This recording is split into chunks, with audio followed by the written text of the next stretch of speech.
You know, it's only taken 20 years, but it's a source of real joy to me that at last, all the research work that's been going on about traumatization over these last couple of decades is now becoming public knowledge.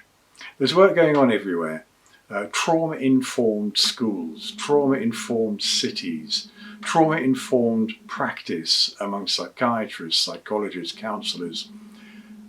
People are moving away from the whole concept of mental illness and personality disorder, more into the impact of traumatizing events where the emotions, the physical chemistry of the emotions that are generated during serious disappointment, setbacks and hurts can impact the brain structure, which has an impact for many years, if not decades, if not a lifetime. And the reason why it's a source of joy to me is that I myself came from a traumatized family background where there was very severe mental illness with a lot of violence, unpredictability, a sense of awareness had to grow in me, caution, I became hyper-vigilant, and it affected me for decades. Now that was the root of emotional logic, that I developed this as a way of mapping what I knew inside myself as the emotional states that came with traumatization. And that is why, as people learn to understand their adjustment reactions, and I can teach now a healthy adjustment process to a disappointment or setback, and how lots of accumulating small losses can build up into a massive emotional overload, which we can untangle. These skills and techniques have been developed in emotional logic to help people come through stronger. Now, what I want to talk about is not just post-traumatic stress disorder, just to explain how we map it and how we can move people on, but to say that also in the last 5 or 10 years, there's been a growing awareness that there is something called post-traumatic growth, that people can come through traumatizing incidents stronger. 30 to 70% of people somehow manage to develop their inner strength, their inner resources, and learn from it. There's that phrase around, what doesn't kill you makes you stronger. And there's a truth in that.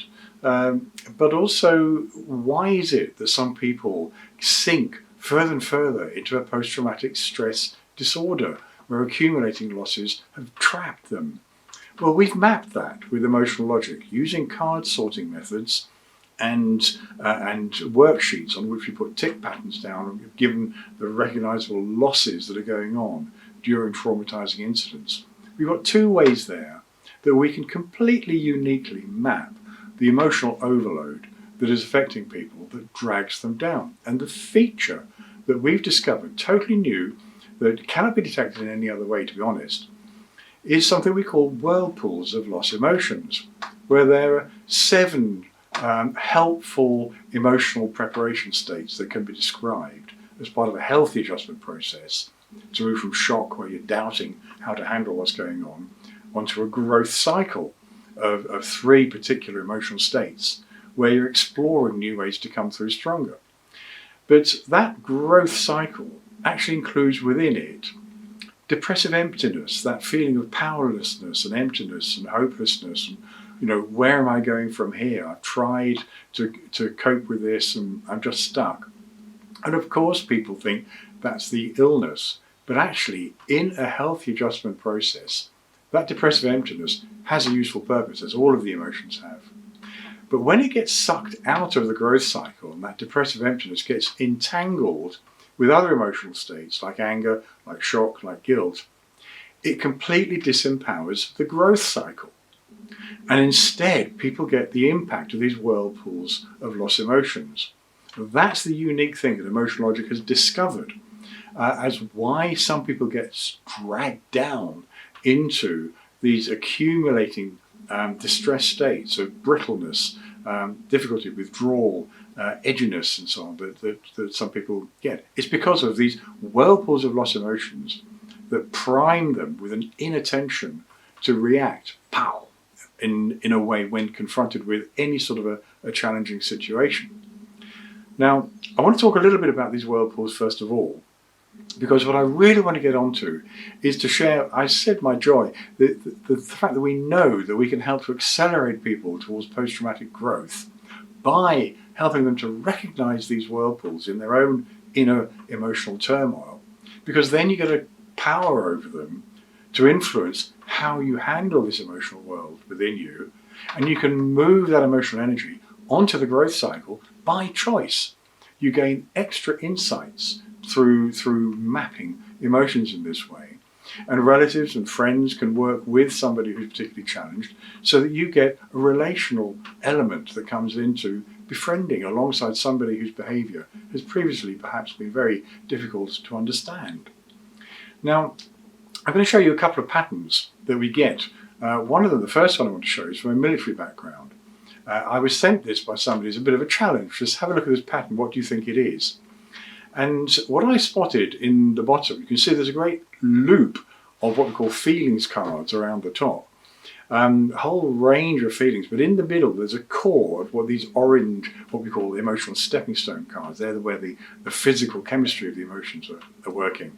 And you'll see in there that there is shock, and there's denial, and there's anger. And then off to the side there's depression.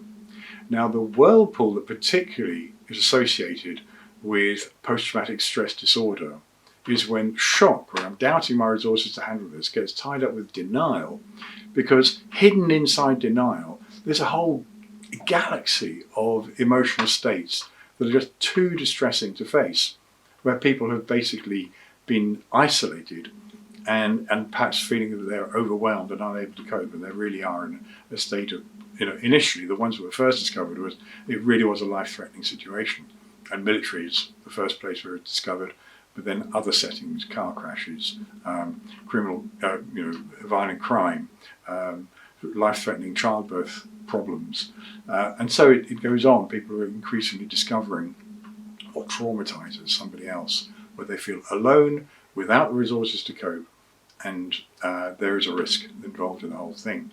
Now, so it's all about what's trapped inside the denial.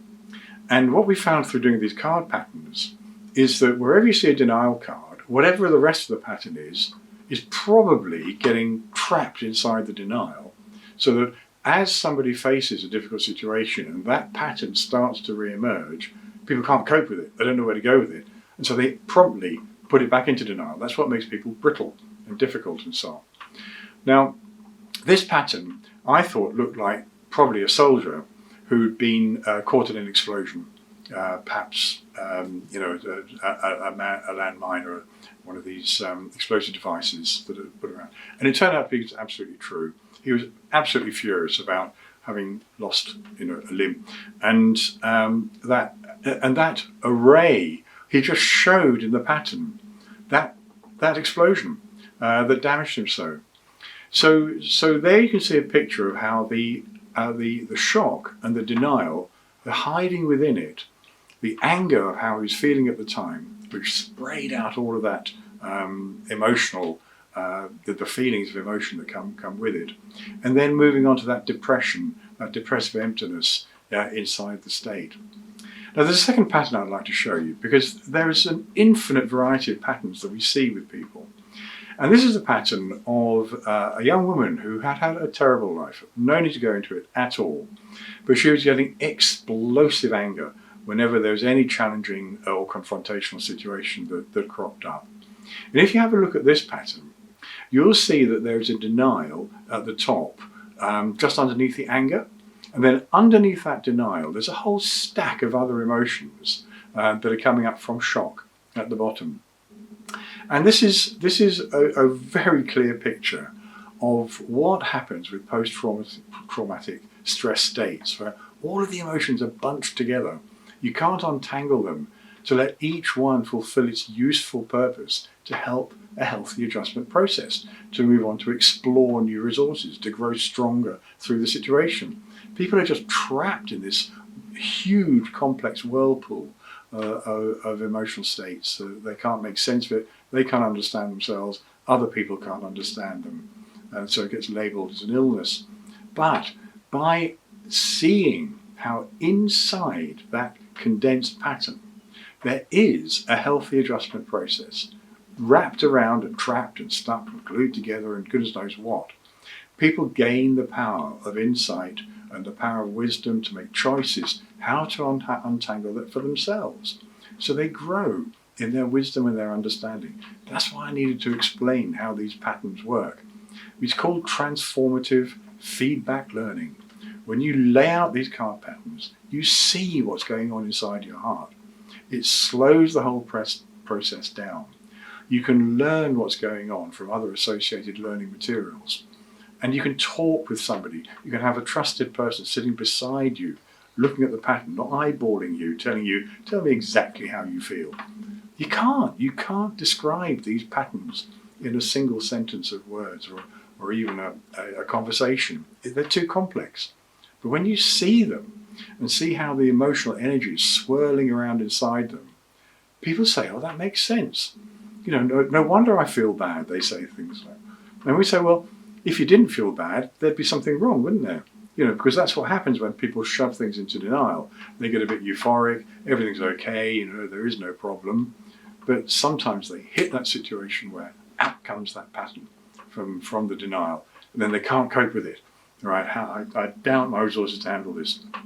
Back into denial again. We speak very, very well of denial. We do not criticize people for putting things in denial. It's a survival method. Every single one of us is using denial every day of our lives just to organize our lives, to say, I can't handle that now, I've got to do that later, I've got something else I need to get on with for now. But of course, if people have no safe relationships, no one trusted that they can talk to, then it's got to stay there until they have a safe person that they can work this through with, who won't rubbish what they're saying, who won't make them feel ashamed or weak or feel that there's a problem. No, this is the grieving person. They're grieving. They were put in a life-threatening situation. They were alone and would have no way of handling it when something so powerful was coming at them. So by making that relationship later on around these card patterns, where people can see what's going on inside someone's heart, respect what's going on, share the learning materials, talk together about plans to build a future on the values that are hidden inside, the values that have brought the grief on. What are the important things that you've lost through this? So there I've been describing to you how we map complex emotional states, traumatized states. So when people talk about trauma-informed, we go beyond that.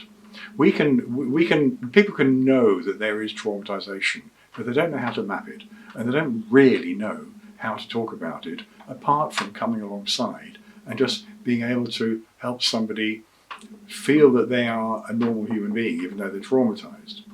But emotional logic goes a step further, and this is how we can accelerate the path to post-traumatic growth, because we can teach that within that healthy adjustment process to loss that's going on, there is a growth cycle. There is bargaining, there is acceptance, there is the depressive emptiness where we make decisions. So you go into that cycle of 3 emotional states for something that you've named as a potential loss, and you work out, can I recover it? Can I get it back? Do I have to let go of this? What does life look like if I've got to let go of it? But it's a rational, reasonable process for one named loss, which we then say, you'd only name it a loss if it's something you valued. So we have a way of mapping the multiple losses that are going on inside these complex patterns. And then we can convert that loss list into a list of your personal values and say, right, just pick one of those to work on for the next few days. And say, which one of these are you going to try to build into your future? And that empowers people again. So they go into this growth cycle feeling disempowered, that there's loss going on. But the whole growth cycle is about re-empowering to do something to build a future on just one of those named losses or personal values that has been lost. And then if that's successful, which we have ways of helping people to make sure they pick something that they're likely to succeed with, if that then works, people are able to say, well, I was able to achieve that, so I am effective, even though I'm feeling overwhelmed. I can be effective. So then maybe we can take on the next one and the next one. And that's what produces this butterfly effect change. in the sense of being a reasonable person, a capable person, a person who can make relationships, who can talk about what's going on inside them rather than just hide and find that sort of hideaway. And it's that leads into the growth of strength of character, the growth of relational responsiveness, the growth of adaptability, the growth of self-respect, the growth of capacity to make decisions. And sleep patterns improve because the sleep isn't so disturbed by all this emotional chemistry buzzing around. So post-traumatic growth is built on a growing awareness that you have got a whole load of personal values within you, which you've got the power of choice over how you build your future around your values. Some you can recover, some you have to let go of.